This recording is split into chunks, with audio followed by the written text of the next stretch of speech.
What is going on, everybody? Welcome to this installment of For the Love of Wrestling. I am, of course, your host, the Renegade of Wrestling, J.J. Williams, and today we enter the land of All Elite, and we're going to be discussing last night's AEW Dynamite. How's everybody doing today? It's good to see everybody. It's going to be fun discussing my first Dynamite review. And I'm going to go ahead and get this out there now. Disclaimer, there's definitely a couple parts of the show where I'm probably going to go off a little bit. But I am going to try to keep it to a minimal and just be as impartial as possible. But there are a couple of different things that ruffled my feathers. And when we get there, I will discuss those things. So we started off today in this episode with Jay White taking on Penta El Zero Miedo. This was a good opening contest between two of, if I'm being honest, my favorite AEW talents right now.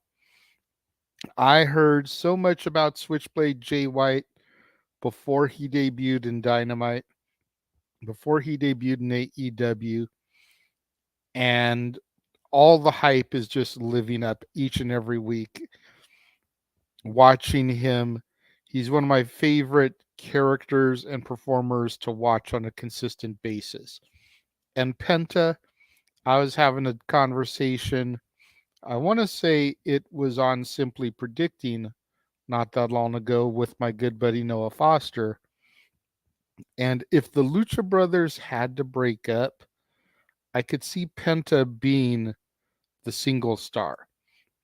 That's why when Ray Fenix got the international championship off of Moxley, I didn't really buy it. I don't see him as a single star.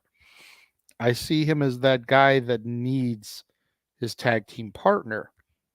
He needs his brother to stay relevant and stay consistent. But Penta, former Impact Wrestling World Champion. So he's proven in the past that he can do this on his own. He doesn't need Fenix to be popular. He doesn't need Fenix to win championships.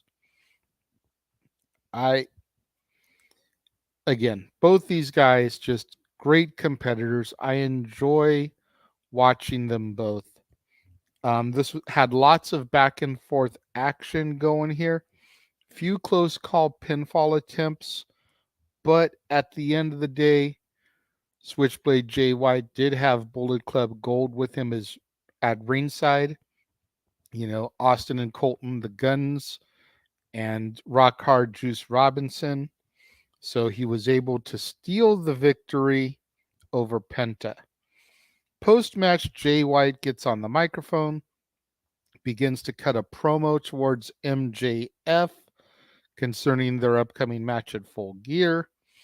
Of course, Jay White still holds the Triple B, the Big Burberry belt of MJF after having stolen it a few weeks back. And he comments about how MJF still hasn't accepted his challenge. 4-on-4, come get your belt back. We then go to Juice Robinson, who takes over, and he cuts a promo about how he's going to win the main event this evening, the Dynamite Dozen Battle Royal. It's a mouthful to try to say, but we'll get back to that a little bit later. And he's going to have the opportunity to go up against MJF next week and blah, blah, blah. Juice Robinson is entertaining, but a lot of the stuff he says is forgetful. Whereas Jay White, his stuff is memorable, in my opinion. We then go backstage and we see Renee Paquette and MJF. And Renee is commenting a little bit towards Max on what the Bullet Club Gold just said.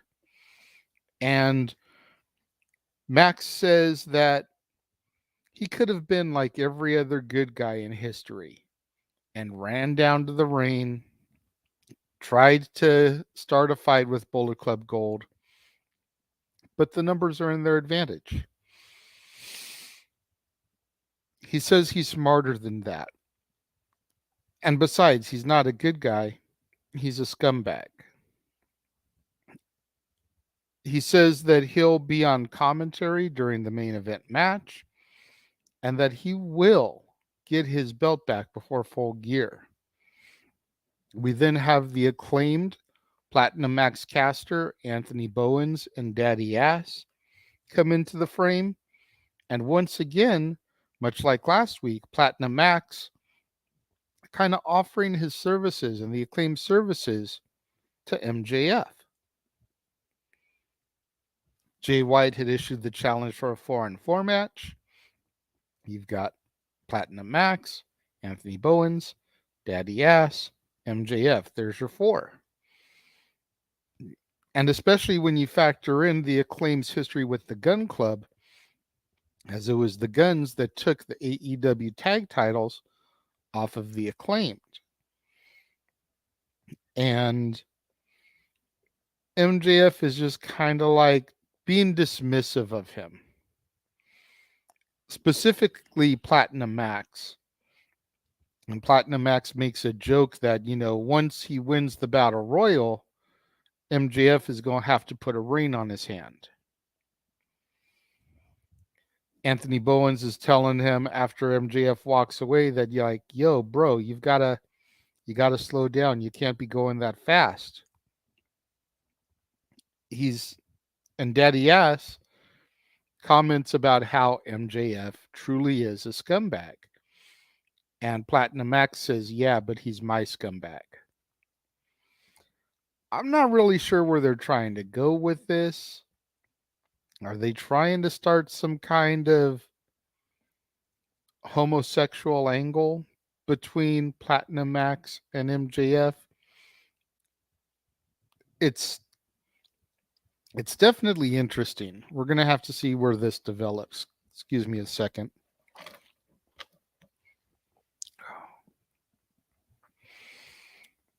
We then get a video package that highlights the history between Emi Sakura and the AEW Women's Champion Hikaru Shida as we get ready for the next match. And we learn, at least those of us that didn't already know learned, that Emi Sakura trained Hikaru Shida. Now, before I get into this match, I do want to say something here. One of the things that me and the Multiverse of Media crew have always complained about is the lack of information in video packages to make a match feel special within AEW. We've always complained about how Tony Khan and the people backstage just expect you to know the history between these two people. Tony Khan will come on TV, he'll call something a dream match, but he'll give you no context as to why it's a dream match or anything that may have happened between these two people in the past. He just throws them out there. So I want to commend AEW on this video package because thanks in part to the video package and learning that Emi Sakura trained Hikaru Shida, I became more invested in this upcoming confrontation. So I do want to give some kudos to AEW and TK for that. We then go to the matchup, and it is for the AEW Women's Championship. And let me just say right here, holy Shida, we have a women's match, and it's not in its 6:20, 6:30 time slot. It's like an entire hour earlier. It can be done. Proof right here. The problem with this match is after seeing the video package, after seeing the history, after learning that Shida was trained by Sakura, I wanted more from this match. And I don't feel like it delivered on that level. I feel like the hype, the match. And I'm not trying to say it was a bad match by any stretch of the imagination. I just feel like the match didn't live up to the expectations presented within the video package. So we definitely need to find a balance here going forward between the AEW production. I was a little bit shocked when Emi Sakura kicked out of Shida's Falcon Arrow. Otherwise, it was a pretty standard match. It wasn't as special as I wanted it to be coming off of that hype package. What did you guys think of Emi Sakura versus Hikaru Shida? Let me know. We then go backstage, and Renee Paquette is sitting down with Adam Copeland. And she tells him kind of how excited everybody was and is that he's here, and how she still has the goosebumps from his Wrestle Dream debut.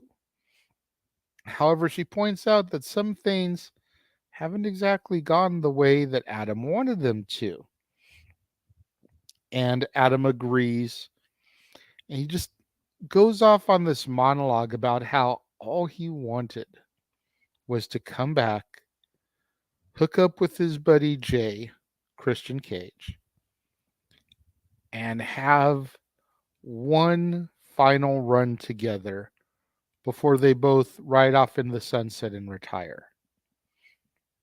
And he talks about his journey with Jay, how they go back to the 6th grade in elementary school. And on Jay's first day of school, he didn't want to come into the school. So the principal had Adam go out there and talk to him and kind of get him to come in. And within a couple of minutes of talking to him, found out that Jay liked wrestling just like he did. And they were instantly best friends. And from that point on, they were kind of inseparable. But from that point on, it was kind of always Adam and Jay. Adam entered the contest to get free wrestling training and then got Jay in there too. Adam got the job at the World Wrestling Federation, and for his first 6 months, man, this guy is great. You need to get him in here. He'd be a hell of a partner for me. And how Adam got Jay his job with WWF, and how it was always Adam and Jay, or ENC, Edge and Christian. And that was never done by Adam's design. And he goes on to say that he's not going to fight Christian. He refuses to. But he knows that at the end of the day, Nick Wayne and Luchasaurus are going to drop him, and he'll have to be there to pick up the pieces. Something he's done in the past, something he has no problem doing.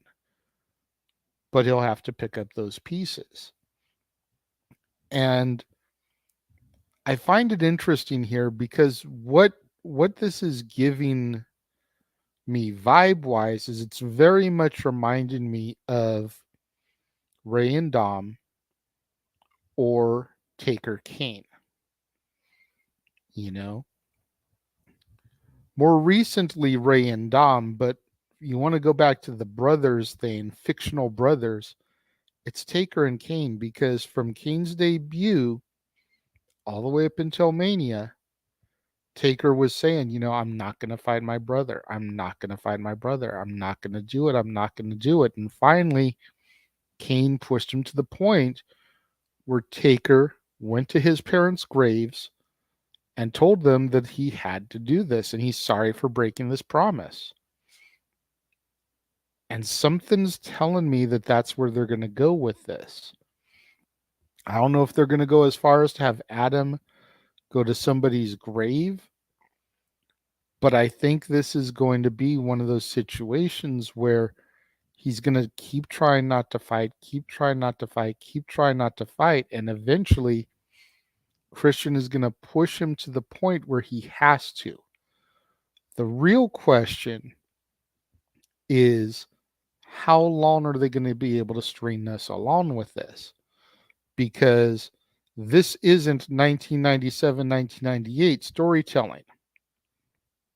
Kane debuted at Bad Blood on October 5th, 1997, and didn't have a match with Undertaker until March of 98 or April 98, whatever WrestleMania was that year. Edge debuted on October 1st of 2023. Are they really going to try to build this to Revolution, which is generally a March pay-per-view? Or because of the fact that AEW doesn't do pay-per-views as often as WWE, and the modern fans' brain capacity for long-term storytelling is so shot, are they going to try to build this and hotshot it till Full Gear? I still think at Full Gear it needs to be Steen, Darby, and Adam versus Christian, Luchasaurus, and Nick Wayne. And we can get a couple of like teases.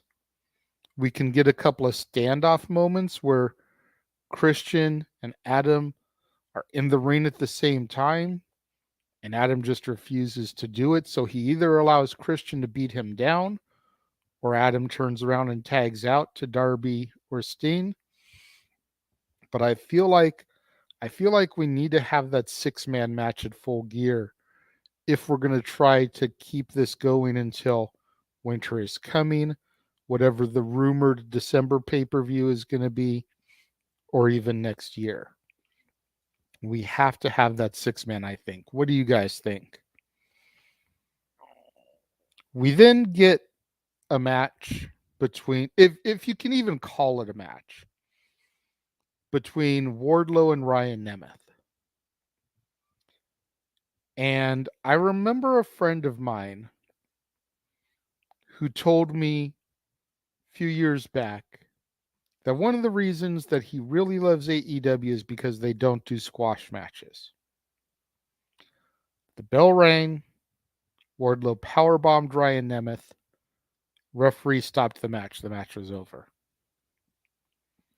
I don't even think this match went a minute. This was a complete and utter squash. And I'm not really sure, aside from trying to rebuild Wardlow as a monster, I'm not really sure what the purpose of this one was. I'm so confused because I like Wardlow. I definitely feel like he should be in the world title picture. They built him so good last year just to drop the ball.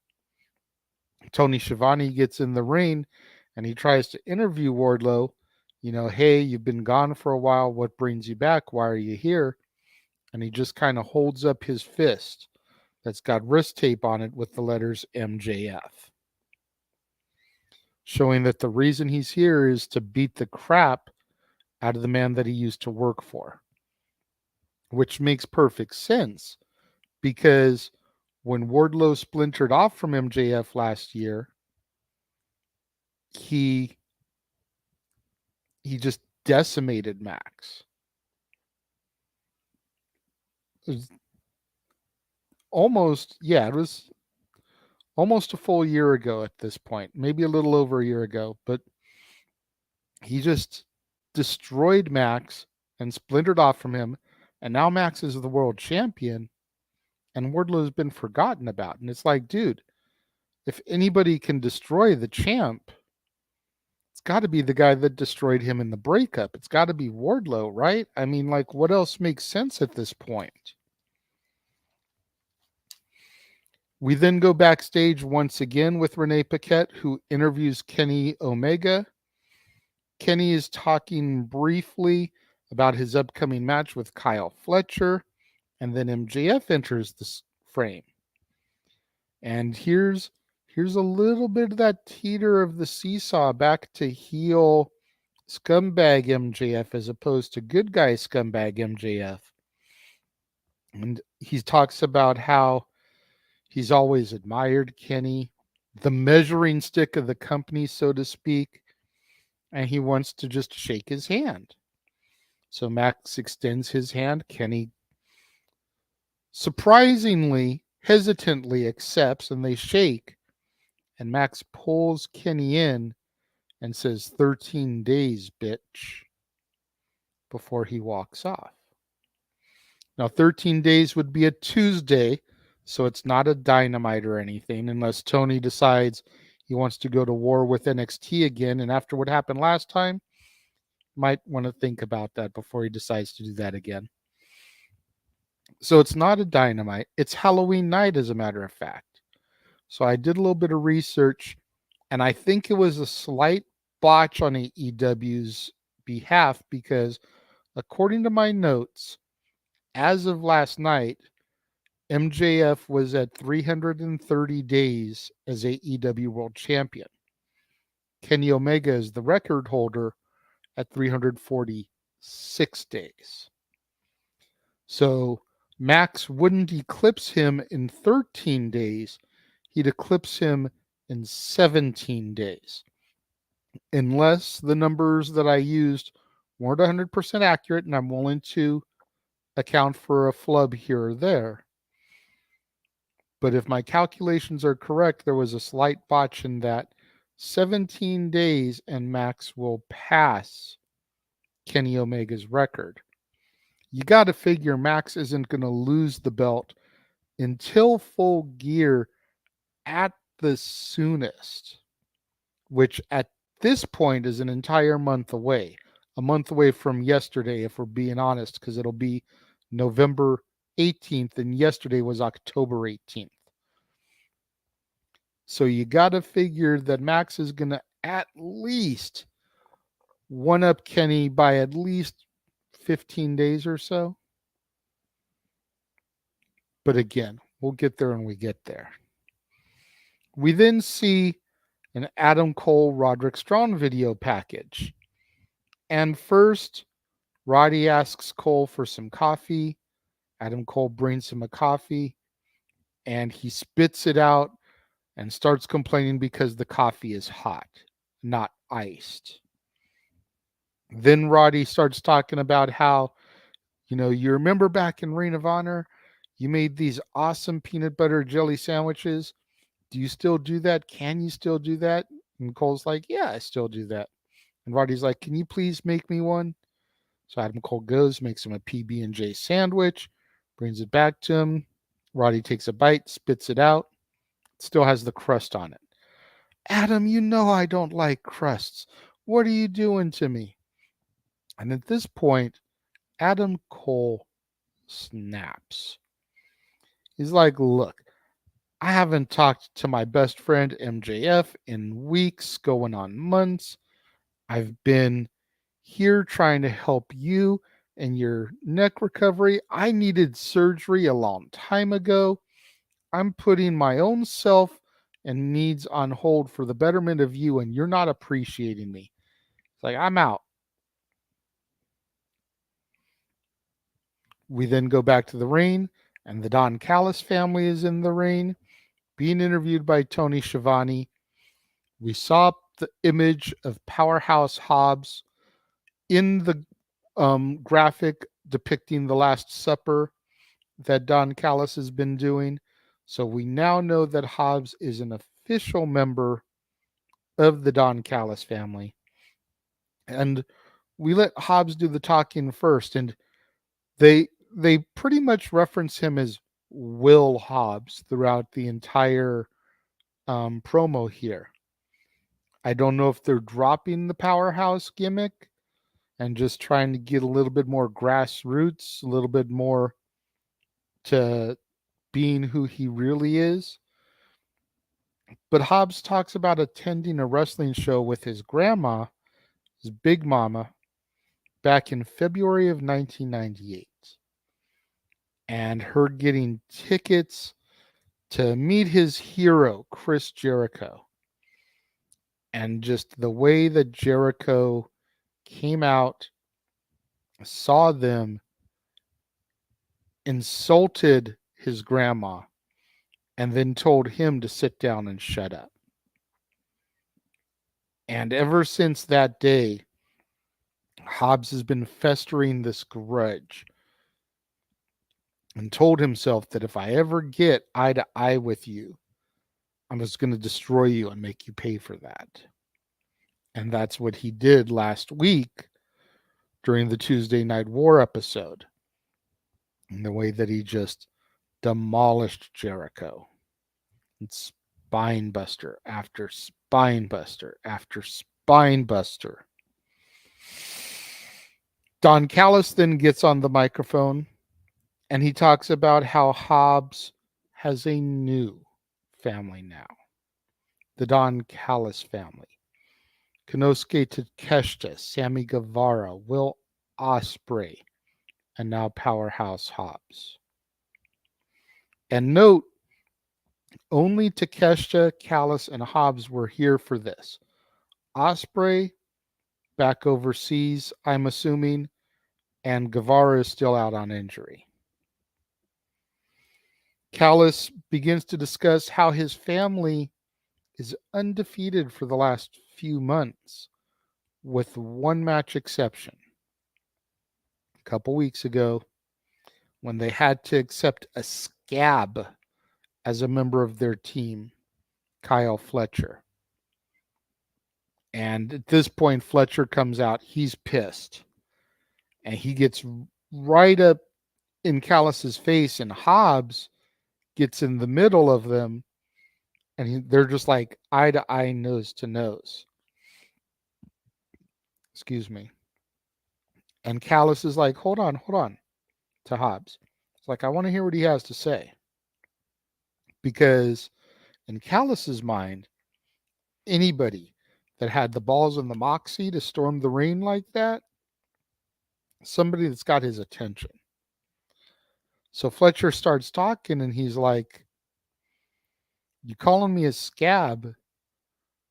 I remember things a little bit differently. I remember you begging Ospreay for my assistance because Ospreay couldn't be there. And he goes on to say, was I the weak link of the team? Yeah, okay. But things are different this week, and I have another shot at Kenny Omega. And Callis is like, okay. And Callis basically tells him, if you can beat Omega tonight, we're going to have some business we may need to discuss next week. We then get the match, Kyle Fletcher versus Kenny Omega. And it was definitely between this and Penta Jay White for match of the night. Great intensity from Kyle Fletcher, really out there trying to prove that he belongs in this land of all elite, especially as a solo star away from Aussie Open. Seeing him go hold for hold counters with Omega, this kid has got a great upside to his future, especially when you figure he's only like 24, 25, 26 years old right now. He hasn't even begun to scratch his prime. If he can stay injury free, I see just great things ahead for Fletcher. Unfortunately, his best wasn't good enough. Omega was able to hit the one-winged angel, get the pinfall. This pissed off Callis on commentary, and he kind of stormed off. 1 second.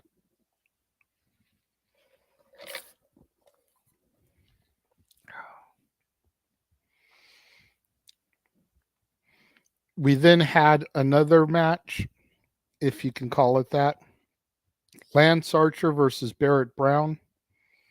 This was a pointless squash match. I don't know what the purpose is of this again. You know, I like AEW because they don't have squash matches. Now you've had two in the same show. And this is going to lead to one of my major issues a little bit later on in the show. We then go to a lot somewhere, I guess is the best way you could describe it. And we get Prince Nana and Swerve Strickland. And Nana is talking about how, man, everything just seems to be clicking for you right now, Swerve, and everything's going exactly the way you said it. You know, the remix for your song's about to drop on Friday. The video's going to drop. And everything is going good. And Swerve kind of smiles for a minute. And then he's like, yeah, everything's going good. But why am I not happy about it? And Nana kind of pauses for a minute and, gives him a look. And Swerve's like, I should be celebrating my new single, but I should also be celebrating the fact that I am the TNT champion. And the reason I'm not TNT champion is because of you, Heyman Adam Page. And he starts going off on Page, basically alluding to the fact that we will be getting another match down the road. Not quite sure when or where. Again, if I had to guess, I'd probably guess Full Gear, because we need to start building that pay-per-view up. All we know right now is MJF versus Jay White. Still got a lot to build up for that. But good promo from Swerve, and I'm looking forward to seeing his video when it drops, as the Nana Dance Man has taken the world over. We've had Noah Foster do it. We've had Statboy Mike do it. We've had a bunch of people across the multiverse of media doing it, and it's one of the goofiest things I have ever seen. But you can't deny me that if you're a wrestling fan, when you see Swerve come out and Nana getting his groove on, you don't do it along with him. What is up, Keen Mike? Good to see you today. I agree. Swerve is about to get his time. When that'll be, I'm not sure, but his time is definitely coming. Next segment is Sting in the middle of the ring. And I'm not going to lie, this was a little bit emotional watching Stinger. And he begins talking about traveling the roads with Lex Luger and the Steiners and Buff Bagwell. And he gives some love to the American dream. That's the roads, baby. Because it is what it is. He talks about how Hulk Hogan transcended the wrestling business, and just the sheer mention of Hulk Hogan elicits a chorus of boos from the crowd. That was interesting to me, because while I grant the fact that Hogan hasn't made his mistakes over the years, Hogan is primarily this world-renowned good guy face of wrestling. And yeah, Cena's probably eclipsed him at this point. But when you think about icons in the business, Hogan is generally one of the first names that come out of people's mouths.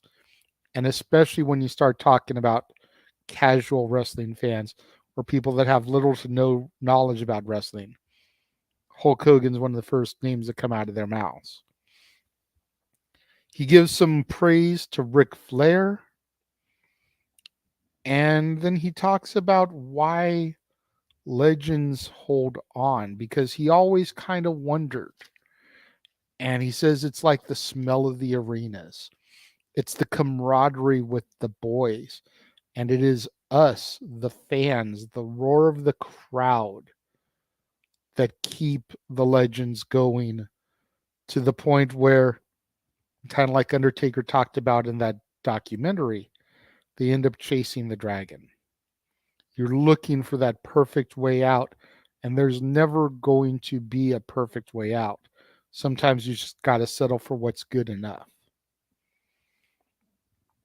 He then goes on to say that his retirement in 2015 kind of rubbed him the wrong way. And he had said something in his retirement speech about when it comes to Steen, expect the unexpected or something like that, you know. If there's one thing you can expect from Steen, it's don't expect anything. I forget the exact quote that he stated, but basically it alluded to the fact that this might not be the end. And then, of course, he did end up coming to AEW. He debuted at Winter is Coming in 2020, and his first match was at Revolution 2021. And he says that his final match will be at Revolution 2024. And this time, it's permanent.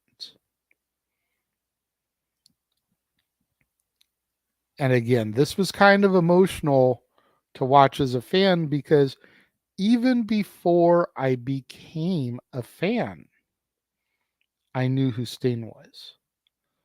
I remember some of my buddies going to Tower Records and Sting was doing a meet and greet there. And it was before I started watching wrestling full time. And I got in line with them, waited the line. And when it became our turn, even though I was originally thinking, I'm just going to go ahead and bounce out of the line at this point, I was like, dude, this guy looks cool. And I've waited way too long. I'm going to go ahead and I'm going to meet the dude. And so I got my picture signed by Sting. I got an 8x10 or whatever it was they were giving out, a 5x7. And then started meeting other wrestlers. And then me and my dad randomly one day were at a Kmart. And I won't say it was the Kmart's grand opening, but they hadn't been open for too terribly long, maybe a month or two, less than 6 months the store had been opened. And we see people just lined up down an aisle. We asked somebody, what's the line here for? Because we didn't know. We hadn't heard nothing about it. And they were like, oh, Sting's going to be here. And because there's two Stings, Sting the musician and Sting the wrestler, clarification. Which Sting are we talking about? And they were like, oh, the wrestler. My dad and I went to the electronics department, bought a disposable camera, and got in line. So it was like to have him be one of the first wrestlers I ever had an encounter with before I was even a fan. And then to see him finally hanging it up on his own terms. It's going to be an interesting show to watch, Revolution 2024. Yeah, King Mike. I don't know what happened to the picture from those things, but yeah, I've met Sting. I've met quite a few wrestlers in the business, independent wrestlers, WWE, deceased legends now, guys that are in AEW before they were in AEW, TNA wrestlers, ECW originals. I've made the rounds. We then go to a promo and we're with RJ City, who I'm not going to go down the RJ City rabbit hole. I think he's one of the most useless people on their talent roster, but I digress. And he's talking about Toni Storm, who comes into the frame, and she introduces her latest film, Gone with the Storm. And then we go to picture in picture to watch it. And this is where I have the biggest issue of the evening. Because I understand her movies are silent pictures, but there is more to a silent picture than just the moving images on the screen. There is the background music. There is sound effects. There's the video cards that tell you the dialogue that is being said. There's there's an aura about silent films, and by throwing it in a picture in picture where you can't even hear the music is just fucking stupid to me. Especially when you figure that the TV time that you gave to Lance Archer and Barrett Brown could have been given to this so that the film could have actually been shown on real television. The TV time you gave to Wardlow and Ryan Nemeth could have been given to this so it could have been shown on real television. Tony Storm is one of the best things AEW has going for it right now. Legitimately. There is so much that can be done with this timeless Tony Storm, Marilyn Monroe-esque character.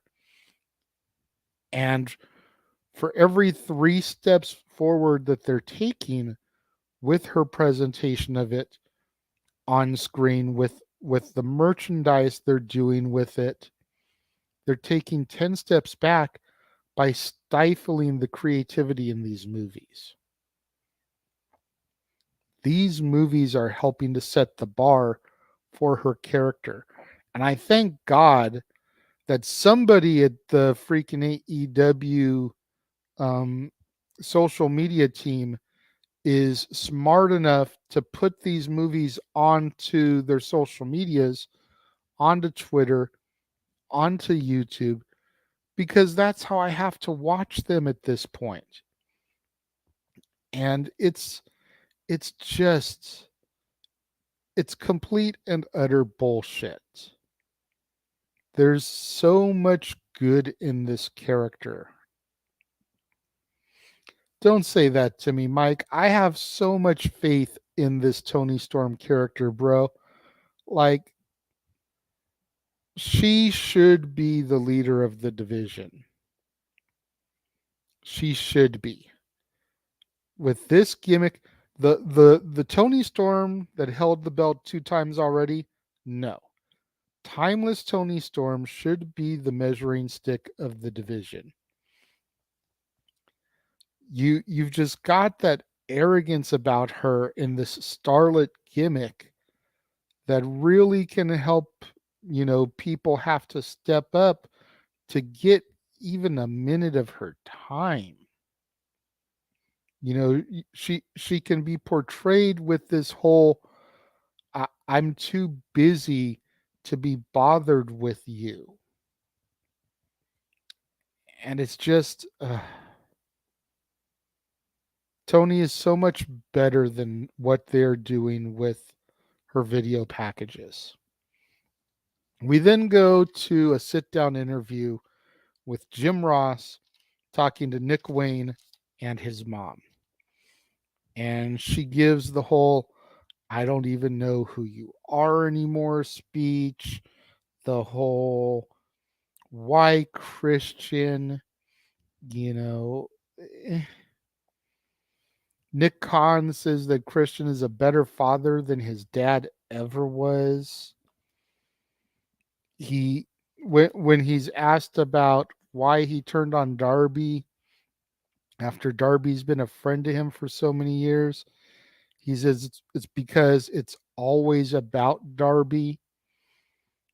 It's not about Nick or his accomplishments, it's how Darby helped him. Christian then enters the interview and says, hey, are you ready to go home now? And Nick's mom gets up and they start to get verbal for a moment. Nick's mom tries to grab him, and Nick starts screaming at her, don't touch me. And she hauls off and slaps him. She's immediately apologetic in the situation, but it's just crazy. Then they go outside in the hall, and all we hear is this noise, and Darby Allin has jumped Nick Wayne, and they're beating each other up, trading shots. They're fighting. They fight out to the ring. Christian is not far behind him. Luchasaurus is coming out. Steen is coming out. And okay, I realize that wrestling is a male soap opera. But Nick Wayne's mom, her acting ability, if you can call it that, was worse than I have seen on most daytime soap operas. And I'm not sitting here acting like I watch them on a regular, but my daughter's mom liked to watch a couple of them. So when we were together, I'd occasionally get roped into watching some of them with her.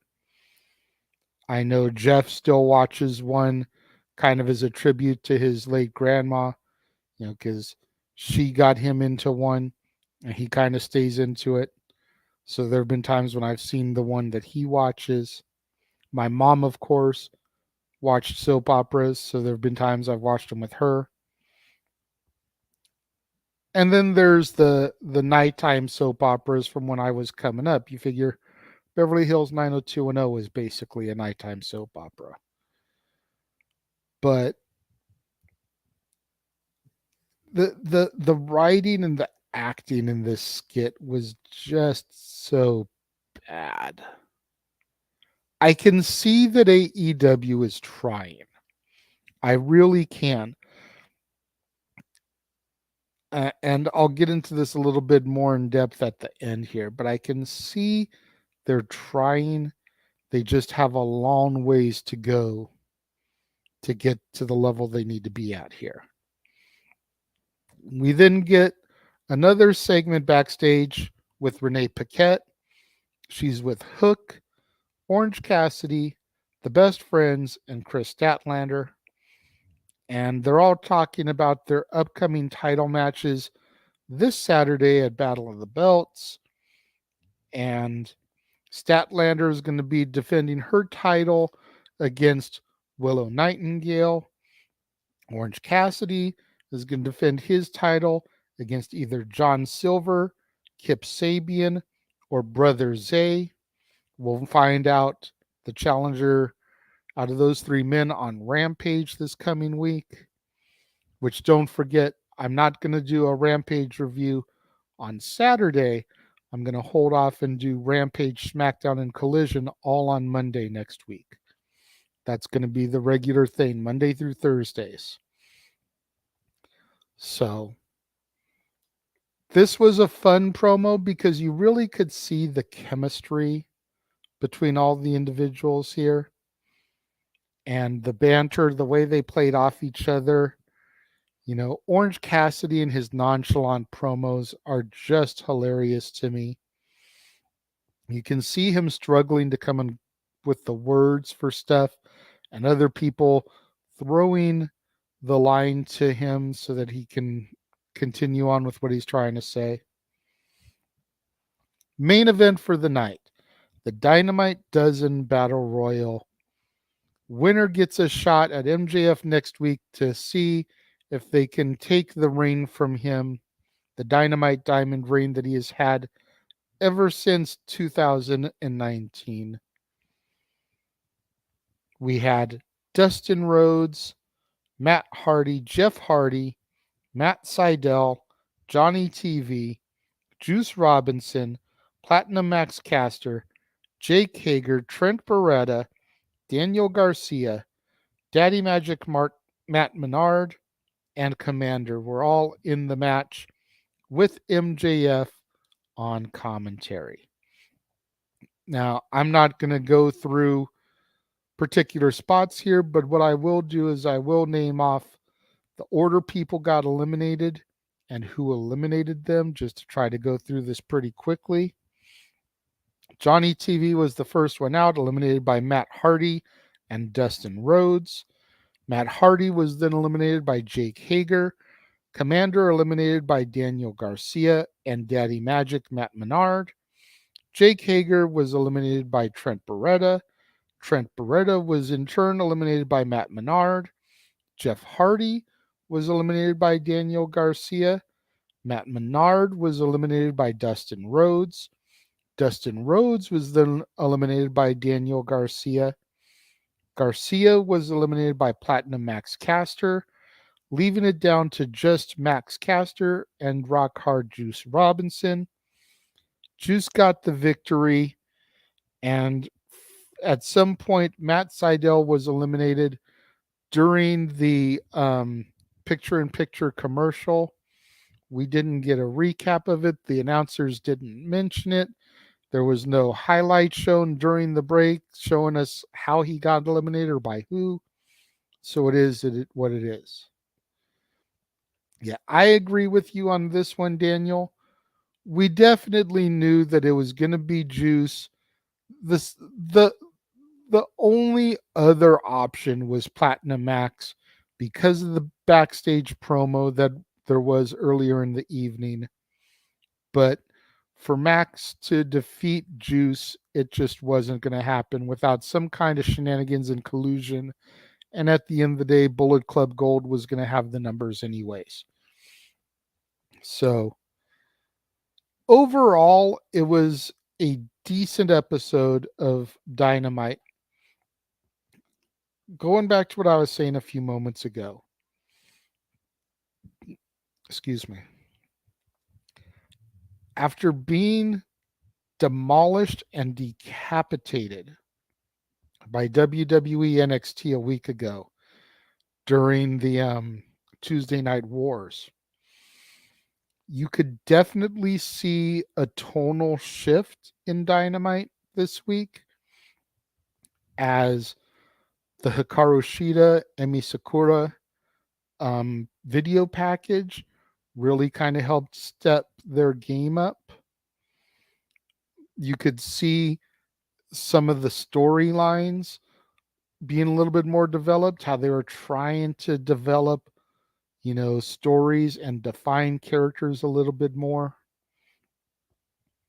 Still predictable, as Daniel pointed out. We knew Juice was going to win.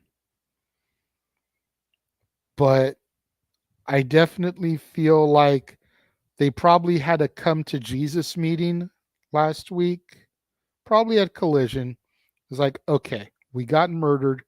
What do we need to do?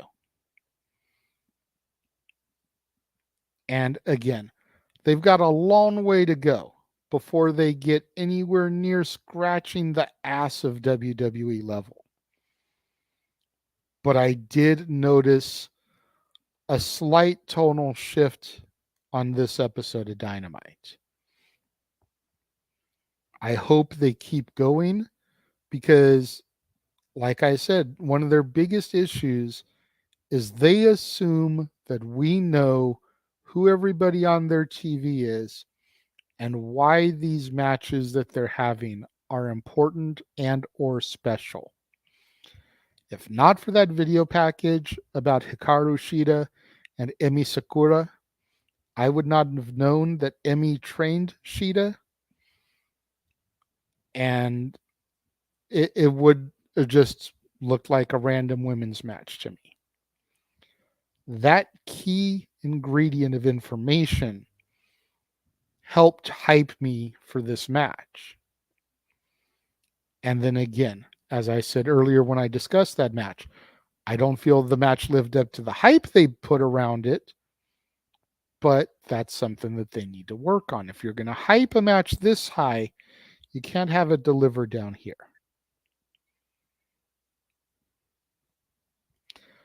Hopefully you guys enjoyed today's episode of For the Love of Wrestling, where I discuss AEW Dynamite. Again, make sure you guys tune in on Monday for Monday Morning Wrestling, where I will be discussing Rampage, SmackDown, and Collision. Looking forward to getting into that. These episodes have been running about an hour long, so it's going to be interesting to see how long that episode goes. I want to thank everybody for joining me and tuning in today, and for continuing to tune into the videos. The first episode from Tuesday, where I discussed Raw, is almost at 250 views now. Yesterday's, where I talked about NXT, is bubbling under 100 right now. Just insane to me to see how much you guys have responded to these videos since this show started. I greatly appreciate everybody's love and support. Thank you guys for watching, and I will see you guys on Monday for my next episode of For the Love of Wrestling. The Jeff Meacham Network's Multiverse of Media. For over 15 years, the recognized symbol of excellence and the standard bearer in coverage of sports and entertainment. Thank you, JJ. Appreciate you.